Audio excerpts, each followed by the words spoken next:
will, in some cases, be helpful to define exactly what we're talking about, what we're dealing with. I think that will especially be the case tonight in talking about pride. So, if we're looking at that term, if we're talking about a feeling of pride, or when you might experience pride, what is that? What are we talking about? If you say, I'm proud of blank, or I feel pride at blank, what is it to experience pride? Let's define that. Yeah, Heather. Okay, might be expressed in a feeling of self-confidence. You could say, I take pride in my ability to blank. That means if I have to do whatever that is, I feel like I'll be able to do it. Others?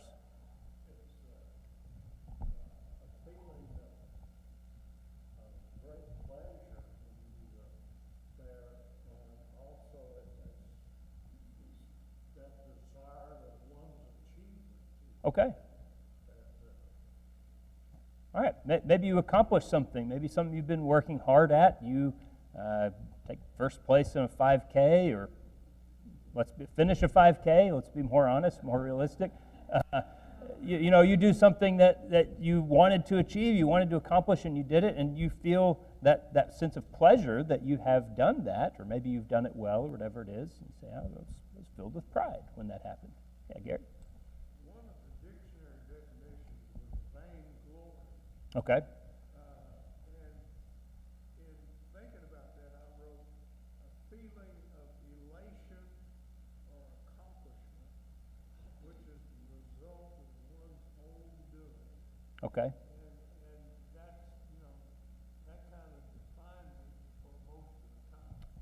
Yeah, that sense of a positive feeling after or at the kind of peak of accomplishment. Someone else over here. Gary?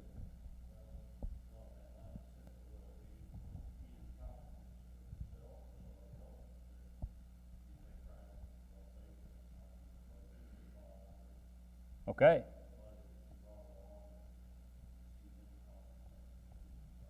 Okay.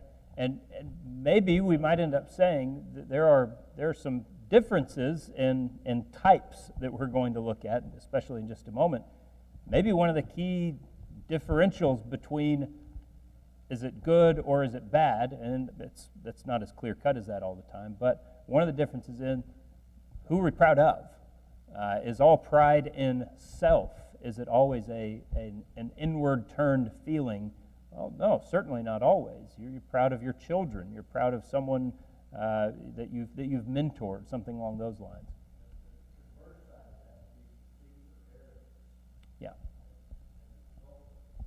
Yeah, and it can easily sort of turn back that way. Look how good a job I did raising my kids. Look how good a job it is. Yeah. David? Okay. Sense of superiority, that kind of high estimation of self that leads to it. These are also dictionary definitions I want to look at. Obviously, the Bible uses its own terminology. It doesn't use English words. It uses Greek or Hebrew or Aramaic words. But a lot of the times that you find pride or vanity or any of the other ways it might be translated, you have something that's going to be similar to this type of definition. This is from the Oxford English Dictionary. And this is our typical kind of negative view of pride.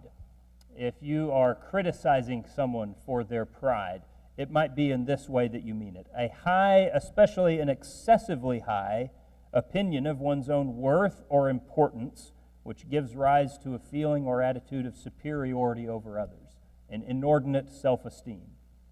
An arrogant, haughty, or overbearing behavior, demeanor, or treatment of others, especially as exhibiting that inordinately high opinion of oneself that the other definition mentioned there. But there is, as we've mentioned, also a more positive side of pride as a virtue of sorts. And so we might think of some of these definitions. A consciousness of what befits, is due to, or is worthy of oneself or one's position. Self-respect, self-esteem, especially of a legitimate or healthy kind or degree. Or we might consider the feeling of satisfaction, pleasure, or elation derived from some action, ability, possession, etc., which one believes does one credit. That's It's not always a bad thing. I think we'll be able to demonstrate that tonight. Psychologists today will kind of break the concept or the emotion of pride into two main groups. They will talk of authentic pride or hubristic pride. And you probably remember talking about hubris in a literature class in high school or something. That tragic flaw of so many of the Greek heroes, their arrogance, that overweening pride, that overbearing and excessive pride that ends up always causing someone's downfall. So an authentic pride or a hubristic pride. Whether or not those are two different emotions or feelings entirely, or maybe it's just a matter of degrees or motives or causes, whatever, that's not really in our purview to suss all of that out tonight. But as we've said, this can be good at times or it can be bad. And so let's consider that. I asked you to dwell on that a little bit. How can pride ever be a positive? Can you think of times in which that feeling, that inborn capacity that we have to feel what we just defined, how can that be used in a helpful way? How can that be a positive?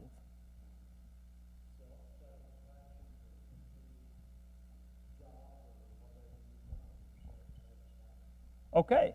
Satisfaction with, Al mentions here especially, maybe a job.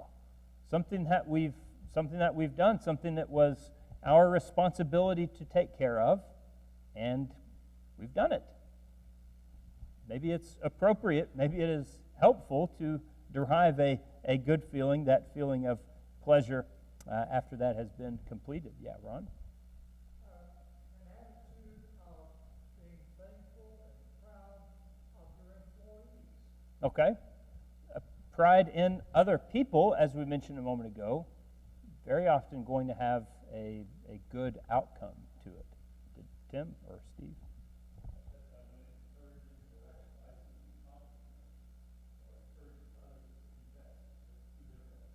Okay. Encouragement behind that. Those two kind of go together oftentimes, don't they? That good feeling or that pleasure that we might have in others' achievement, but how often does that then feed into, we're encouraging them in that, and we might derive some of the same from them. We'll talk about that more in a moment. Tim, did you have your hand up a second ago? I just saw an arm over here. We set goals and we achieve our goals, and that we can get pride from achieving our goals. So maybe it encourages us to set goals so that we can accomplish them. Okay. It is a part of that process of growth, and I'll talk about this especially in kind of a negative dimension, but that feeling is part of that chain of things that leads you to setting, accomplishing, excelling in goals. How often do we talk about it? I know we mentioned this a lot, like in our sermon on Sunday morning, God's desire for us to grow, to mature, to excel still more, to abound and increase, all those kinds of things. If you don't ever feel a positive, pleasing sense of accomplishment when you have been working at something and you've been trying to, meet those benchmarks for daily Bible reading or whatever it is that you're trying to do, you never feel, well, I did a good job today. It's going to be very difficult to keep doing a good job if there isn't any of that reward, even that felt reward. And so that pride in accomplishment is a motivator, and it's useful for that reason. Gary?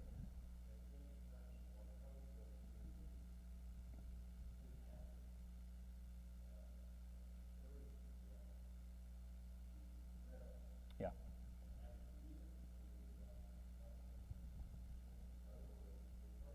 Yeah.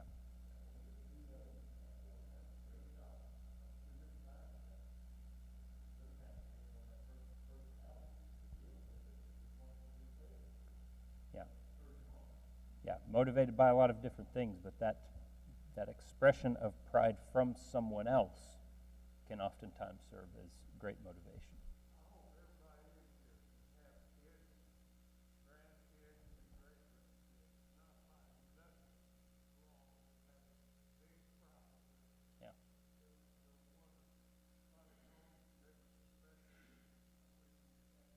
Yeah. Yeah, a lot of people would kind of reverse that grandkid order, wouldn't they, if you could. But children, grandchildren, children in the faith, what does John say? 3 John 4. I know that from memory. I have no greater joy than to hear that my children walk in the truth. And I think he is talking of spiritual children, but it certainly be that the case with our own flesh and blood, with the children we've raised. He doesn't use the word there, again, but doesn't that sound like John's proud of the people that he's writing to? Doesn't that sound like that sense of pleasure in their achievement and in their accomplishment, to hear that they have walked in truth? He said, I have no greater joy than that. That's completely appropriate. That's wholly appropriate. When we see people doing what they should as servants of God, that should cause a good feeling within us. It should cause pride to that extent. Well, let's consider some of these in a little bit more depth, and hit me with others if you think of them as we're going. But let me mention one that we did not really address, yet at least, from an example in Genesis chapter 39, which is dealing with the story of Joseph. Joseph, who has been sold into slavery by his own brothers, and he finds himself a slave in Potiphar's house. Potiphar's wife wants to sleep with him. What's Joseph's reasoning that he tells her in the first time that she tries? Why is he not going to do that? He mentions a few things. I want to zero in on one of them, though. What does he say, especially, what does he say that would be doing? Genesis 39 and verse 9. How then can I do this great wickedness and sin against God? I mentioned a minute ago the difference that is viewed today, the difference between that authentic pride and one of hubris. A study was done on those two types and revealed people who tended towards one of those or another. They had other visible things in their lives. And the study concludes, whereas hubristic pride was related to measures of impulsivity and aggression, authentic pride correlated with measures of self-control.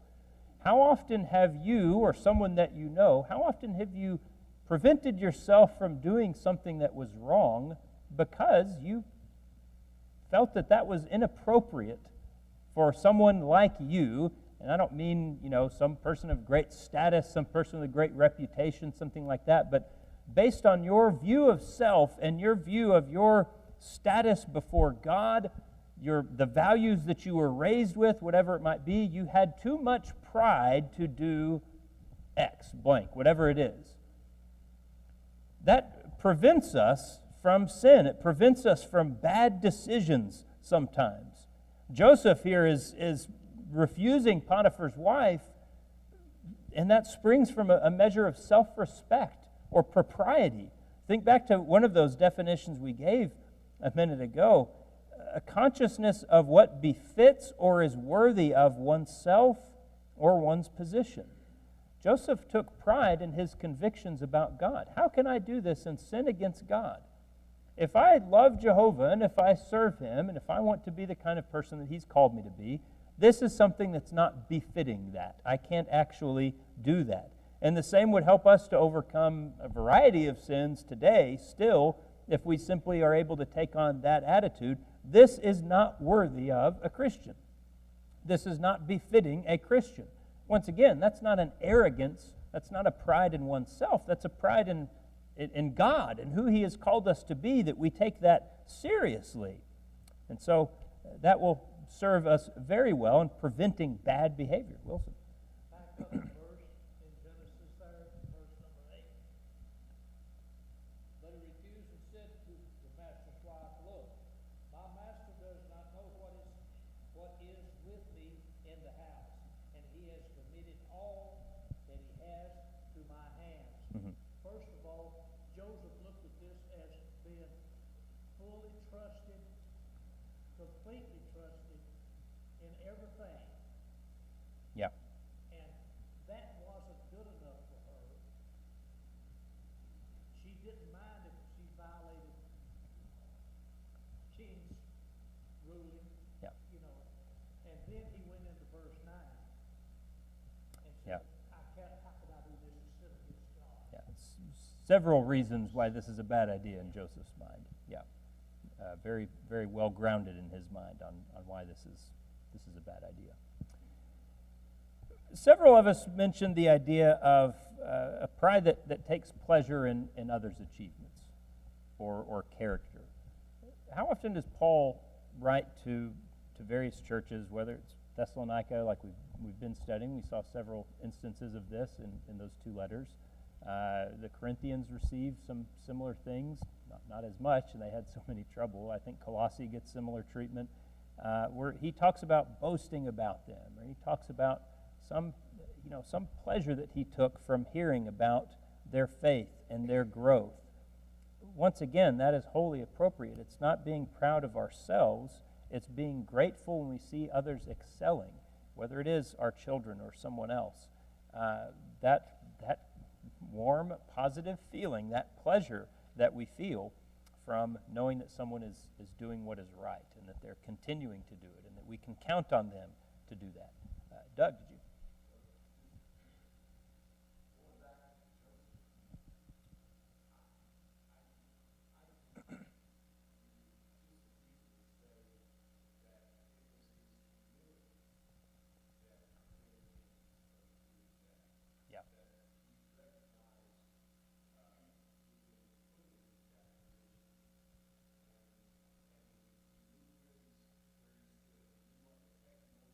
Yeah.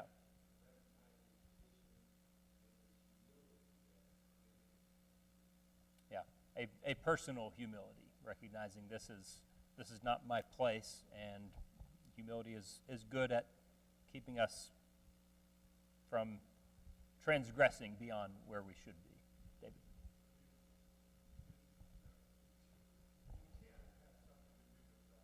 Yeah.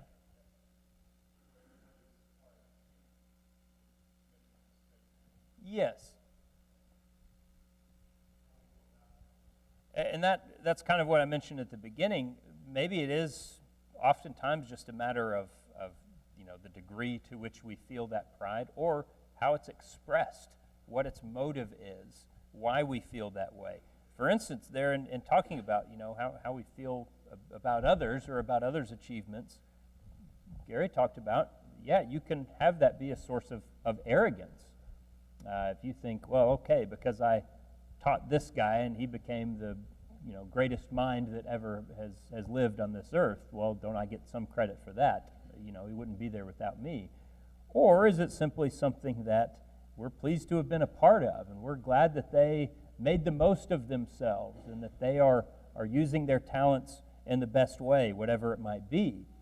Often this is going to be used to encourage others. That's another positive outcome. The knowledge that others are proud of us, or that they might be proud of us. Gary talked about this as well in looking at sort of coaching or teaching, parenting. Any of it's going to be the same. I don't know about you, a lot of times in my upbringing, I was motivated by that, cutting both ways, that sort of positive motivation to say, someone will be pleased with me if I do a good job in this. When I hand in this assignment, I want somebody to say, good job, and they take pride in what I have done. And then on the other side, if I just do a terrible job, if I don't care about it, if I treat it with apathy and those sorts of things, someone's going to be disappointed in me. They're not going to be very proud of me. They're going to have the opposite reaction. That often drives growth. That often drives zeal. We want to live up to those thoughts concerning us. And likewise, the person who feels that pride to begin with, you think of Paul, for instance, and telling these churches he's boasting of them. Well, Paul benefits from feeling that pride as well when it's expressed to them and they continue on and they continue growing. Now he sees, and they are doing a very good job. He's encouraged to continue on. There's fruit to my labor. There are other people who get it, and there are other people who have the same mind that I do. He's going to keep that work up when he sees success in others. He might have renewed strength to keep fighting. More than anything, just recognizing that, having that awareness that our good feelings are tied to one another's spiritual successes, isn't that going to simply foster an increased connection, an increased fellowship. If we are all aware that to some extent or another, how seriously we take our faith and how well we do in service to God has an impact on how each other feels. We can cause pride or disappointment. We can cause happiness or pain. We can cause good things or bad in each other's lives, in each other's hearts. We'll grow closer together if that's the case. Pride can serve to remind us of who we are. What is, maybe on the negative end, I think you could look at several things that are opposites of pride. Humility maybe would be a common one, but if you think about your pride and accomplishment, what's on the opposite end of that spectrum? What's going to be the total antithesis of that? Okay, maybe a kind of, puffing up of oneself, but any? Well, which way? Okay, that's actually where I was thinking. Humiliation, shame. Shame, a feeling of shame that I did not do well. I did not live up to my values or beliefs. That, kind of think of that attitude Joseph has. I can't do this and sin against God. If instead he had sinned and then had an hour later been able to think about, what have I just done? What's he going to be feeling? Shame. He's going to be ashamed of what he did. He knew better, but he didn't do better. In many ways, that is the opposite number of pride, is shame. Well, simply put, we have to have a working compass with those two qualities if we're to have any idea of how to govern ourselves as people, let alone as saints. The ability to feel pride or shame in what we have done. Hopefully, we've instilled in ourselves a sense of who we are, what we should approve of and desire, what we know to be right, what we know to be worthy. And so, when we feel ourselves straying, what do we experience? Shame. And we begin to do better. Well, again, the opposite is true then.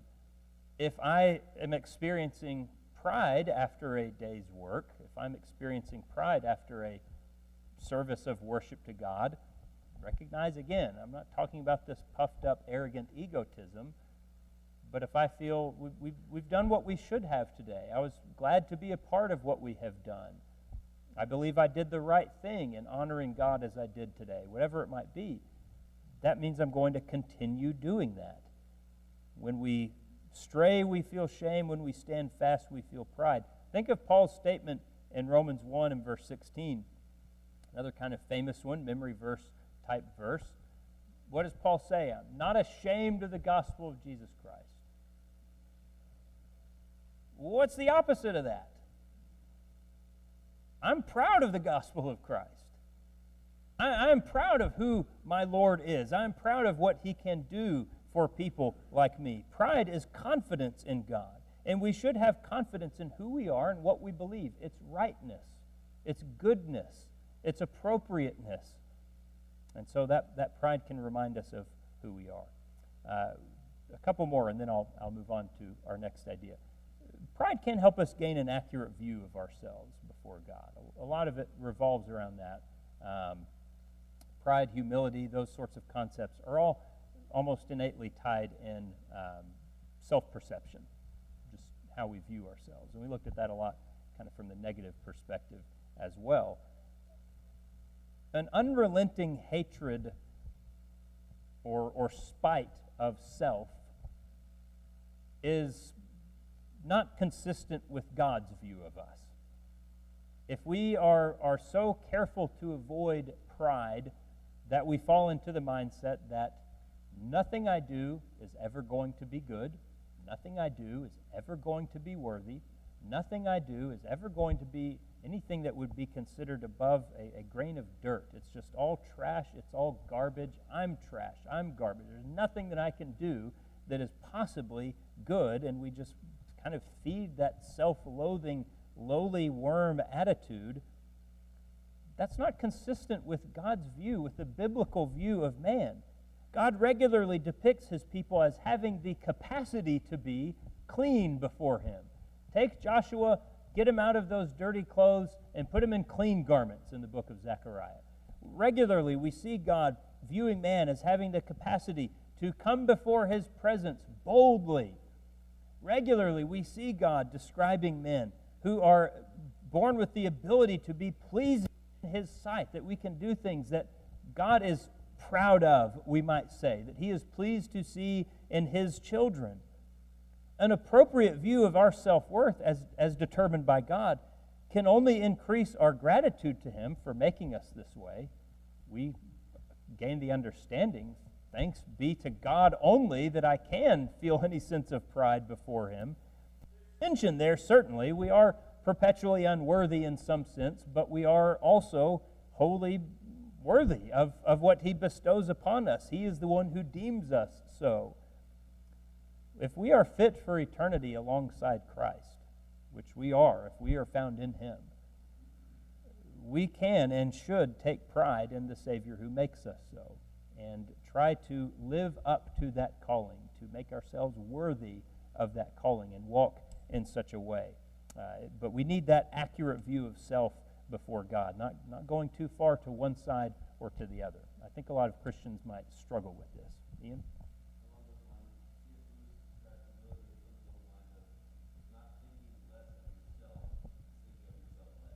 Yes.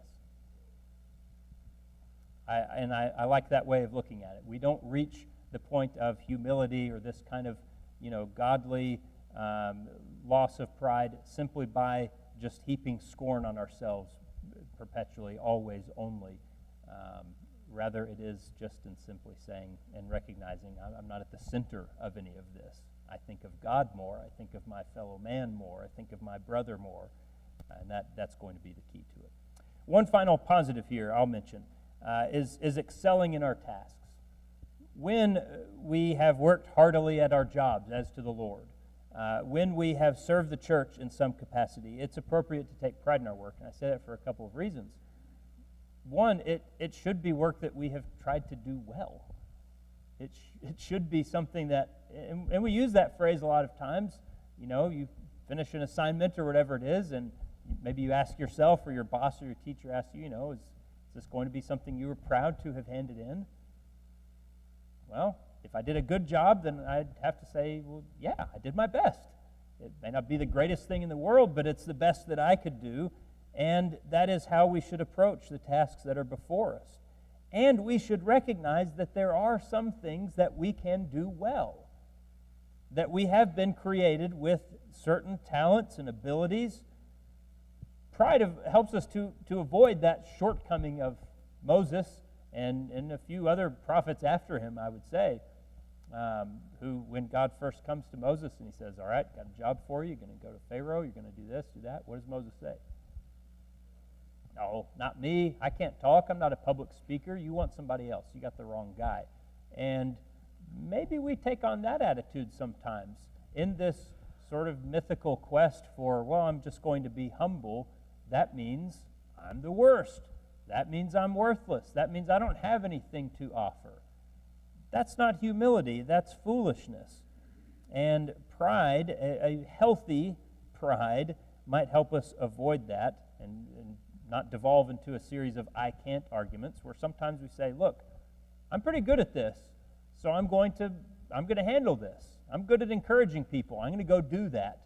I'm good at serving in this capacity. I'm going to take care of that when we have a need for it. All right, I am going to have to move on for time's sake. There might be some fine-tuning as we go through this study. There might be some fine-tuning of how much time we spend in some of these areas as well. I'll try not to let myself run away with too many things. Let me ask you this then. On the other side of things, how can pride act as a negative? We're talking about the harm, and we've referred to a few of these already. How's pride going to trip us up at times? Gary? Okay. He is.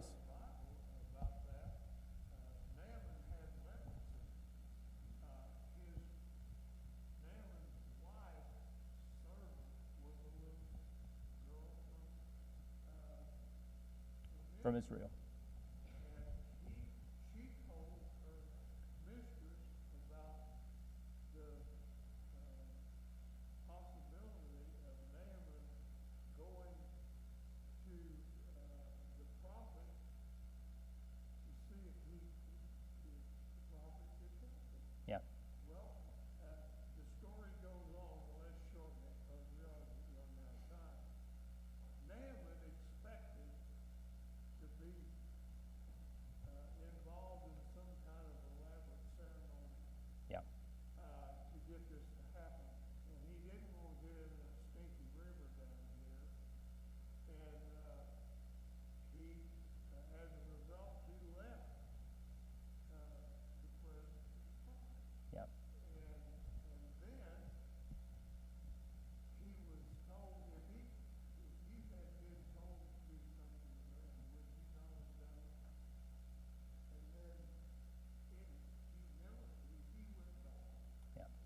Yeah, the story of Naaman in 2 Kings 5 really ends up showing us both, positive and negative, pride and humility, I guess, because he comes around in the end. But yeah, that idea of, if we can put it in terms we might face today, or problems we might face today, I'm too good for that. That's just not something, that's a menial task. That's something that a guy like me wouldn't do. Does pride make us avoid certain work sometimes? Maybe I shouldn't have to do this. Pride can just lead to inaction. We might find ourselves constantly awaiting that job that is good enough for us, the one that matches my special set of skills. But I'm not going to be down here doing grunt work with the rest of you. I'm going to wait until something is worthy of me. That's the wrong kind of pride we're dealing with there. Others? Yeah, Ian.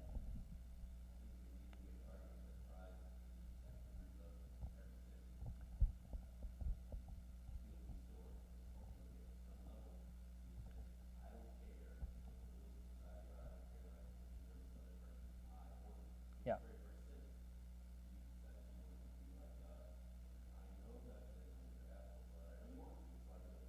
Yeah.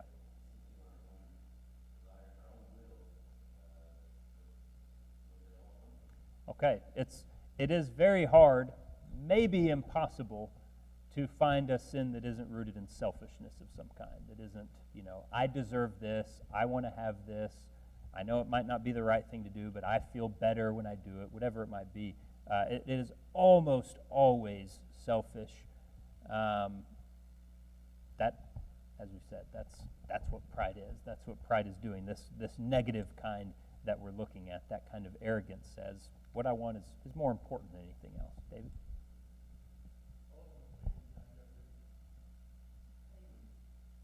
Okay. Another great example, Haman in the book of Esther. Yeah. Yeah. Pride goes before a fall, and he's like the living embodiment of that proverb, isn't he? Maybe one of the things we see from Haman more than anything else in the book of Esther, pride can impair our judgment, can't it? He makes some questionable decisions because he thinks people should be bowing down and worshiping me when I walk through the street. Yes. Yeah. A good takeaway for us, if we don't get to it, who have we surrounded ourselves with? Are there people who are going to be able to humble us when needed in a kind way and encourage us and exhibit their pride in us when that is warranted, and help us to achieve and to excel based on those two inputs that really all of us need? Steve?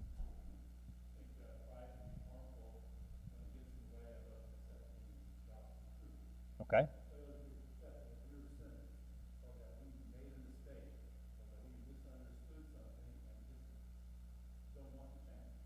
Okay. Okay.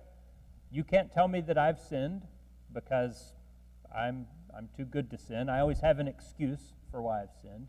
You can't tell me that I'm wrong about a certain concept because I'm smarter than you and I know the Bible better than you do. You can't tell me anything that's going to reflect poorly on me because of who I am. Pride is going to kill any possibility of growth, of repentance, any of the things that we need to exhibit in our lives as Christians. And it's because we just kind of can't stand that discord, that disharmony in our minds, and we perceive, okay, I'm the best, I'm great, but now this person's telling me that I've done something wrong, that I've misbehaved, that I'm mistaken in something. We got to resolve that somehow, and so if we're governed by pride, we just end up saying, well, then you're wrong. Whew, I am still the best. Okay, that was a close one, but we were able to just kind of deal with that problem that way. That's useless. Pride will just make us satisfied with who and what we are at all times, to the exclusion of any correction or any real growth that might take place that is so often needed within us. Gary?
Yeah, and that humbling was a key element in the growth you see in Nebuchadnezzar actually throughout the book of Daniel.